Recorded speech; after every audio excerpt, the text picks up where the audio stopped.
O experimento que vamos facer hoxe chámase Iridiscencia casera.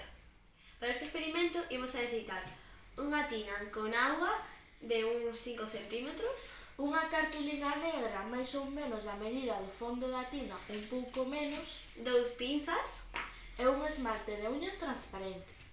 O primeiro paso é sumerxir a cartulina negra na tina. Despois vamos a botar unha gota de esmalte transparente na auga e sobre a cartulina. E despois, con moito cuidado, vamos a ir retirándola.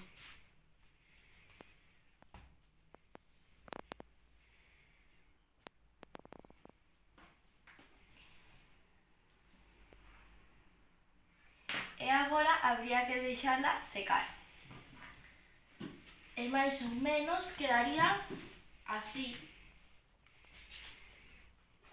A luminiscencia é un fenómeno óptico orixinado por certas superficies, na que o tono da luz varía según a iluminación o ángulo dende que observase esa superficie. Como ocurre coas manchas de aceite ou as burbullas de xabón. Este efecto consíguese ao darse múltiples reflexións da luz en varias capas de superficies.